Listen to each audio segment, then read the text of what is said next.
할렐루야. 할렐루야. 네, 오늘 안보 학기가죠. 입교 환영 예배 오신 여러분 주님의 이름으로 환영합니다. 하나님께서 예배하신 사랑과 은혜가 충만히 부어지는 복된 이 시간 되기를 주님의 이름으로 축원드립니다. 우리 양옆에 있는 분들과 인사 잠깐 나눠볼까 하는데요. 사랑합니다, 축복합니다. 한번 인사해 볼까요? 사랑합니다, 축복합니다. 오늘도 참 잘 오셨습니다. 또 한번 인사하겠습니다. 참 잘 오셨습니다. 네, 감사합니다. 제가 알고 있는 분 중에 P 사장이라는 분이 계십니다. 이분은 20대 초반에 예수님 만나 큰 은혜를 누리신 분이신데요. 본인이 예수님의 제자가 된 것에 대해서 큰 자부심과 감격을 가지고 살아가던 분이셨습니다. 이분은 수산업에 종사하시던 분이었는데요. 사업이 어려울 때면 하나님 앞에 나와 간절히 기도하였고 그때마다 하나님의 특별한 도우심을 받으며 그 인생을 살아 나아가던 분이셨습니다. 그런데 그렇게 살아가던 그에게 한 가지 큰 위기, 인생의 오점이 찾아오게 되는데요. 한 번은 사업이 어려워서 정치적으로 영향력 있는 한 사람을 찾아가 그와 더불어 타협을 시도하게 됩니다. 도움을 얻고자 이런저런 이야기를 나누는데 그 정치적으로 영향력 있는 사람이 이렇게 질문했다고 합니다. 당신 혹시 예수 믿소? 당신 혹시 예수 믿소? 그 순간 이분의 마음 가운데 이분은 예수 안 믿는 사람이구나. 그래서 내가 예수 믿는다고 하면 이 결정적 도움을 받지 못할 수도 있겠구나. 그래서 그 순간 그는 마음에도 없는 이런 말을 내뱉게 되었다고 합니다. 아닙니다. 저는 그냥 교회 좀 나가본 일은 있지만 지금은 별로 흥미가 없습니다. 그렇게 이야기하고 집으로 돌아오는데 그 마음 가운데 깊은 후회가 찾아오기 시작합니다. 그리고 그로부터 깊은 신앙적 슬럼프, 신앙의 절망의 시간이 찾아오게 되는데요. 이후로 그는 다시금 회복은 되어졌지만 평생을 살아가면서 그 일을 마음의 후회거리로, 마음의 아픔으로 여기며 살아가다가 그 인생의 마지막에는요, 친구들에게 편지를 쓰면서 내가 참 후회스럽고 안타깝다. 자네들은 그렇게 살지 않았으면 좋겠다. 유언을 남기고 생을 마감하게 되었다고 합니다. 조금 길게 말씀드렸는데 혹시 여러분 제가 말씀드린 이 P 사장 누군지 아십니까? 아니 당신 지인을 내가 어떻게 아냐? 네, 뭐 생각할지 모르겠는데요. 사실 저만 아는 지인은 아닙니다. 여러분도 다 아시는 분의 이야기를 제가 잠깐 각색해서 말씀드렸는데요. 이 P 사장 누구냐? 바로 예수님의 제자였던 오늘 읽었던 본문의 저자인 바로 사도 베드로의 이야기입니다. 이런 베드로 영어로 뭡니까? 피터잖아요. 네, P 사장입니다. 껴보니까 수산업 했고요. 기도해서 기적을 많이 일으켰던 바로 주님의 제자였습니다. 하나 그 인생이 어떻습니까? 열심히 주를 위해 수고하고 헌신했지만 예수님께서 십자가 고난 당하실 때 그는 결정적으로 3번이나 예수님을 모른다 부정했던 인물이었습니다. 부정만 했습니까? 심지어 예수를 저주하면서 나는 그와 상관없는 사람입니다. 나는 그와 상관없는 사람입니다. 그리 외치며 예수님과 점점 더 멀어져 깊은 신앙의 절망 가운데 들어갔던 베드로였는데요. 그 위에 우리 주님 찾아가 그 베드로를 회복시키시고 그로 하여금 많은 사역을 감당하게 하셨지만 그는 어쩌면 그 평생 가운데 그 자신의 실수, 그 오점을 마음에 늘 아픔으로 여기며 살아갔던 것 같습니다. 그래서 그 인생의 말년에 그가 마지막으로 초대교회 성도들에게 편지를 쓰는데요. 그것이 바로 베드로 전서와 후서입니다. 그리고 그 편지의 주제가 무엇이냐? 여러분, 나는 그렇게 실수했던 사람입니다. 나는 그렇게 실패했던 사람입니다. 그래서 그 실패를 여러분은 반복하지 않기 위해서 이렇게 살아가셨으면 좋겠는데, 이렇게 여러분의 삶을 만들어 가셨으면 좋겠는데, 그 비결을 담고 있는 것이 뭐냐? 바로 베드로 전 후서의 말씀이 된다라는 겁니다. 그리고 그 베드로 전 후서의 결론, 주제가 있는데 어떻게 하면 실패하지 않을 수 있을까? 어떻게 하면 하나님 앞에 걸려 넘어지지 않을 수 있을까? 그는 한마디로 이렇게 정의하는 것을 볼 수가 있습니다. 한번 띄워주시겠습니까? 함께 있습니다. 시작. 네, 크게 한 번 더 시작. 아멘. 그렇습니다. 어떻게 하라고요? 자라가는 자가 되어라. 베드로후서 3장 18절 그 마지막 구절입니다. 결론의 메시지입니다. 근데요, 그 결론의 메시지에서 그가 간곡하게 바라며 부탁하는 것은 뭐냐면 여러분 지속해서 자라나가야 됩니다. 여러분 지속해서 성숙하셔야 됩니다. 계속해서 그리스도를 향하여 전진하셔야 됩니다. 그래야만 여러분은 나와 같은 실패, 나와 같은 실수 범하지 않고 영적 슬럼프 가운데 들어가지 않을 것인데 여러분은 그런 삶을 살아가시기 바랍니다. 부탁하는 거 볼 수 있다라는 겁니다. 이렇게 생각하시면 쉬울 것 같습니다. 제가 예전에도 한번 비로 설명드린 적이 있는데요. 여러분 자전거를 탈 때 넘어지지 않는 방법 뭔지 아십니까? 자전거 탈 때 넘어지지 않는 방법. 균형을 잘 잡으면 되는 거 아닙니까? 네, 그렇죠. 처음 타면 이제 균형을 못 잡으니까 넘어집니다. 근데 균형 잘 잡으면 안 넘어지지 않습니까? 근데 그렇지 않습니다. 아무리 균형을 잘 잡는 사람도요 넘어질 수밖에 없는 순간이 있습니다. 그때가 언제냐? 더 이상 전진하지 않을 때, 나아가지 않을 때 자전거는 넘어질 수밖에 없다는 겁니다. 잘 나아가면 넘어지지 않습니다. 근데요 전진하지 않으면 어떻습니까? 아무리 균형을 잘 잡아도 어느 순간에는 넘어질 수밖에 없는데 우리의 신앙이 바로 이와 같은 것이다. 사도 베드로 왜 내가 넘어졌을까? 왜 내가 실수했을까? 내 실패했을까?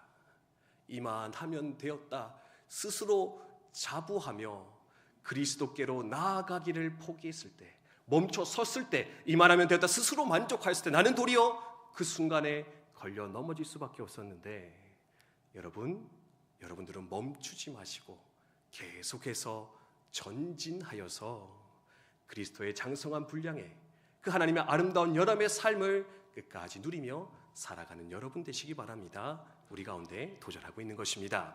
이러한 삶을 살아가시는 우리 국방대학교 성도님들 다 되시기를 주님의 이름으로 축복드립니다. 자라나고 계십니까?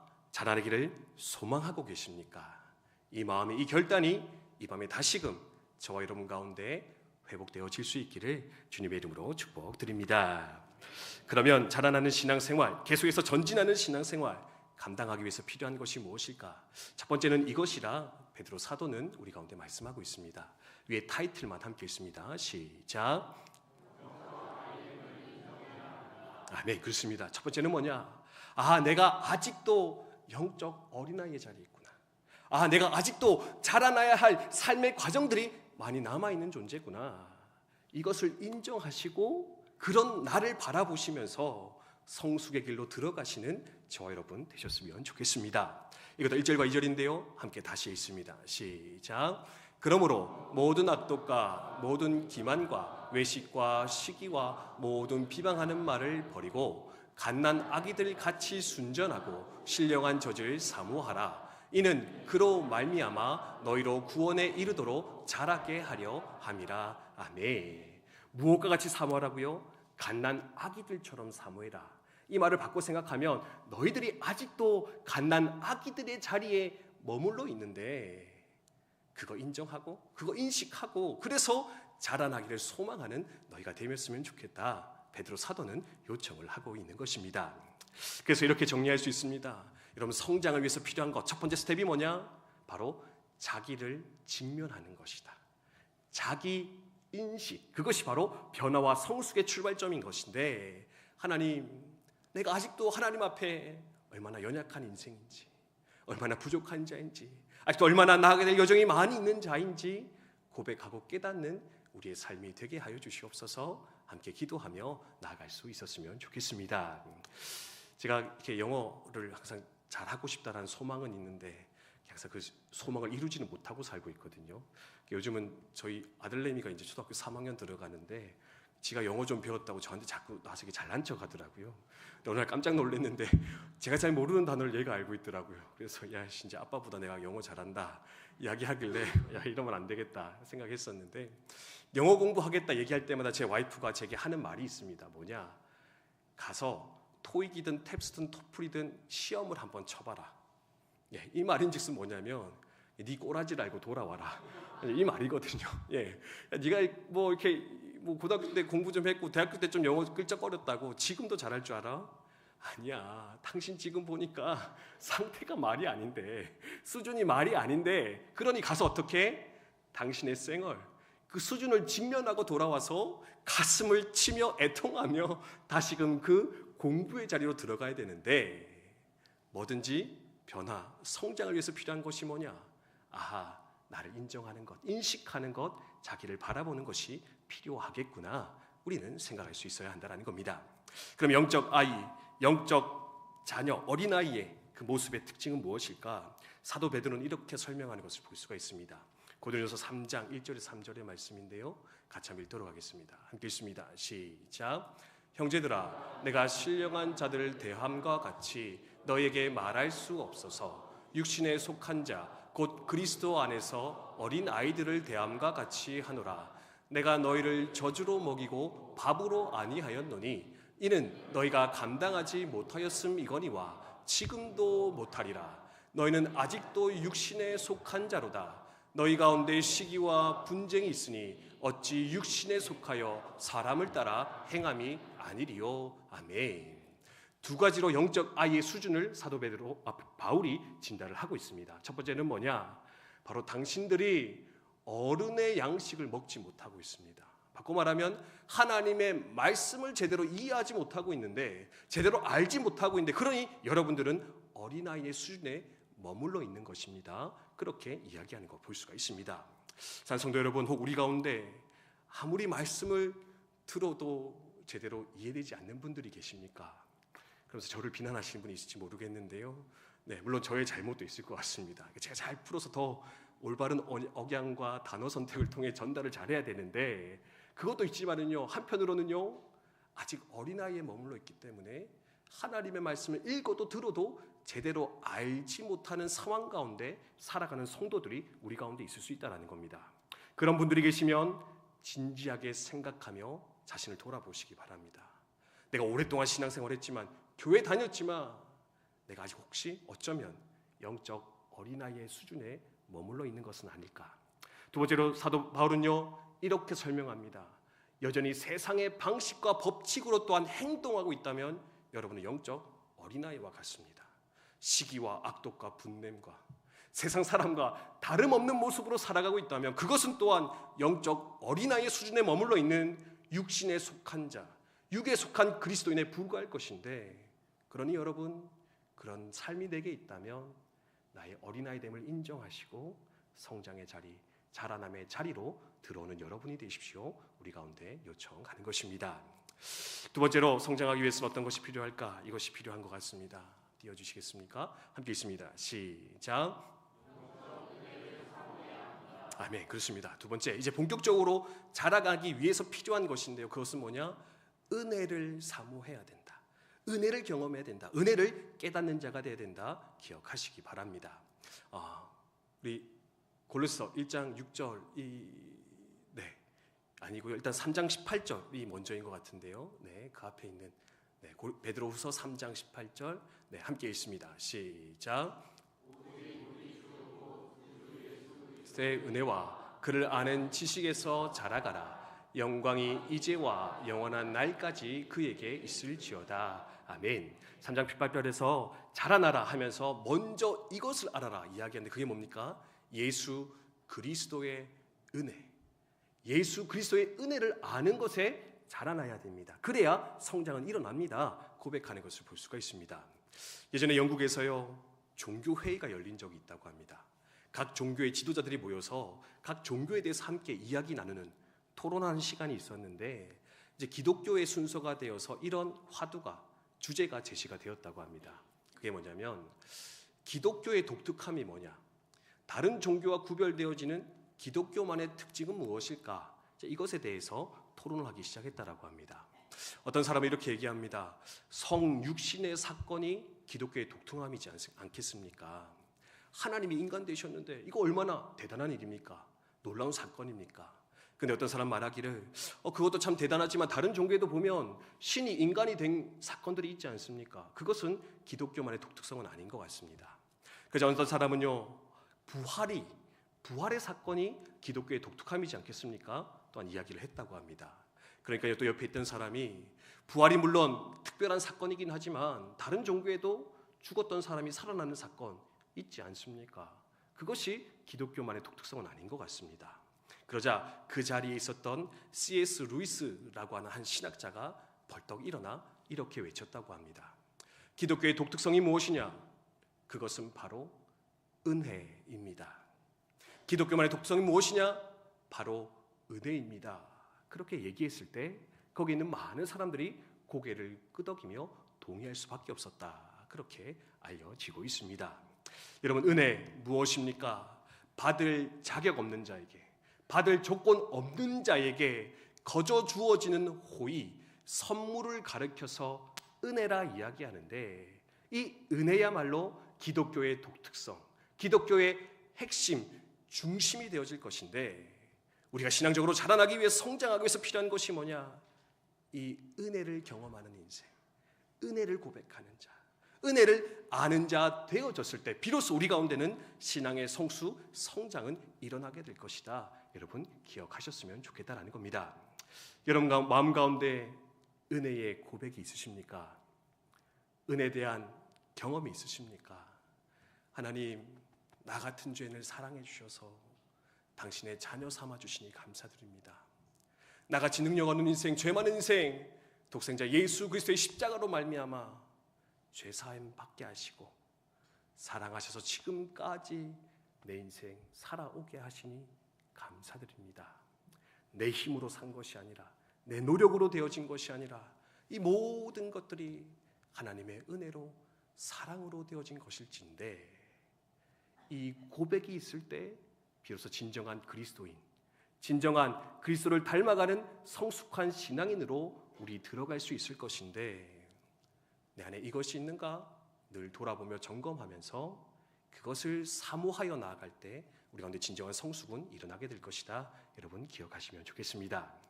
이제 마지막 세 번째입니다. 네, 함께 읽겠습니다. 함께 읽습니다. 시작. 아멘. 그렇습니다. 3장 18절의 말씀에 보면은 은혜를 알아야 됩니다. 그리고 뭐요? 그를 아는 지식에서 자라 나가야 합니다. 사도 베드로 권면을 하고 있습니다. 그들 아는 지식이 뭡니까? 결국에는요, 말씀을 알아야 합니다.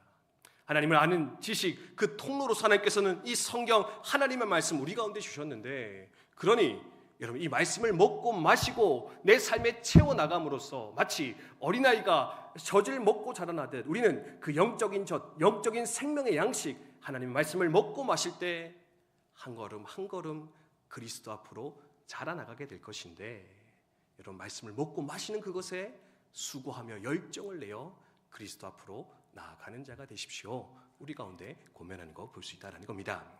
물론 여러분 이렇게 말씀 예배 자리로 와서 말씀 듣는 것도 필요합니다.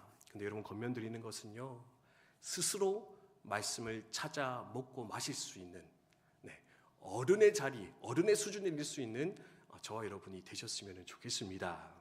여러분 주일 예배, 수요 예배 와서 말씀 듣고 가는 건요, 진짜 죄송함만 하시는 겁니다. 죄송한데요, 여러분 뭐 20-30분 설교 듣는 것도 쉽지 않잖아요, 그렇죠? 예, 내가 네 설교 들어주는 것만 해도 고맙게 생각해야지. 네, 근데 여러분 20-30분 듣는 것도 중요하고 은혜 받는 것도 중요한데, 이거 갖고는요 우리의 삶을 유지하기에도 간당간당한 겁니다. 어떻게 해요? 그럼 많이 먹어야 잘 자라죠, 그죠? 예, 저희 아들도 2주 전에 식중독 걸려가지고 4일 동안 아무것도 못 먹고 막 설사랑 구토만 했었거든요. 근데 그렇게 하고 나니까 놀라운 변화가 생겼습니다. 얘가 한 4일 굶고 나니까요, 먹는 것의 소중함을 깨달은 거예요. 그래서 집에 돌아오니까 밥을 막 2그릇씩 먹습니다. 예전에 막 퍼 먹여줘야 한 그릇 먹을까 말까 했는데, 이제는 와가지고 막 아빠 막 달라고, 아빠가 해주는 밥도 이제는 맛있다고, 그래서 막 집어먹기 시작하는데, 그러니까 도리어 잘하겠구나, 성장하겠구나, 그런 소망감이 일어나게 되는 것 같습니다. 잘 먹는 아이가 잘 자라납니다.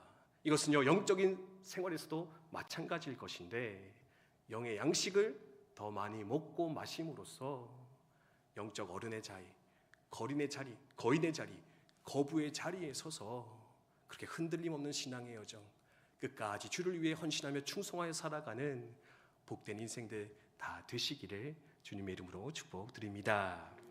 말씀을 마무리하겠습니다. 네, 오늘 이렇게 우리 안부 과정, 학위 과정 분들 이렇게 환영하는 자리인데요. 우리 지난 1월에 했던 합동가정, 미래 국방 리더 가정, 환영 예배 때와는 사뭇 다른 분위기로 예배드려서 참 죄송합니다. 저번에 어떻게 드렸냐면요, 여러분 안식하십시오. 쉬다 가십시오. 대신 영적으로 안식하다 가십시오. 제가 당근을 던져 드렸었거든요. 근데 여러분 모셔놓고는 여러분 자라나셔야 된다고, 안 그러면 실패한다고, 채찍을 마치 휘두르고 있는 것 같아서 조금 죄송한 마음이 드는 것 같습니다. 이거는요 여러분한테만 하는 게 아니고 우리 합동가정, 미래국방 리더 가정, 우리 모든 성도님들을 포함해서 권면하며 드리는 하나님의 말씀, 하나님의 마음임을 그렇게 생각하며 받아주셨으면 좋겠습니다. 여러분 1년 동안 여기 머물러 계실 텐데요, 우리 집사님 기도하셨듯이 지금까지는 세상 일 바빠서 신앙생활 잘 못한 적도 많이 있잖아요. 주의 말씀 많이 먹고 마시지 못하며 영적으로 빗절하여 살아온 시간도 많이 있지 않습니까? 지금 이제 시간이 주어졌는데, 지금 이제 기회가 주어졌는데, 그렇다면 할 수 있을 때 다시금 하나님 앞에 나아가서 생명의 근원 되시는, 우리의 삶의 주인 되시는, 우리의 삶의 가장 좋은 선물 되시는 하나님을 묵상하고 그분을 알아 그분께 더욱 가까이 나아가시는 저와 여러분 되시기를 주님의 이름으로 축복드립니다. 저도 지난주 몸이 좋지 않아서 이렇게 좀 어려움을 겪었었는데요, 아파 보니까 알겠더라고요. 그렇구나. 세상에 있는 모든 것들이 그냥 지나치고 사라질 것인데 결국에 가장 소중한 것, 영원한 것은 하나님의 것, 하나님께 속한 것, 하나님께 받은 것만이 우리의 삶에 남아 그것이 내 삶의 영광이요 자랑되어질 것인데, 그래 내가 주의 것에 더욱 집중하며 충성하여 살아가야 되겠다, 다시 한번 마음으로 생각하며 다짐하게 되었던 것 같습니다. 이 시간들을 통해서 내 삶의 우선순위를 다시금 온전히 세우며 나아가시는 우리 모두 되시길 주님의 이름으로 축복드립니다. 그리고 하나님을 알고 먹고 마시고 누림으로써 이 1년의 가정이 안보의 전문가로 끝나시는 것이 아니라, 안보의 대가로 끝나는 것이 아니라 하나님 앞에서 영적인 대가, 영적인 거부, 하나님 앞에 영적으로 충만한 자 되어 다시금 세상에 나아가 그 하나님을 증거하며 자랑하시는, 그래서 군복음화, 대한민국 복음화를 이루어 가시는 저와 여러분 우리 모두 되시길 주님의 이름으로 축복드립니다. 우리 함께 찬송 부르고 기도했으면 좋겠습니다.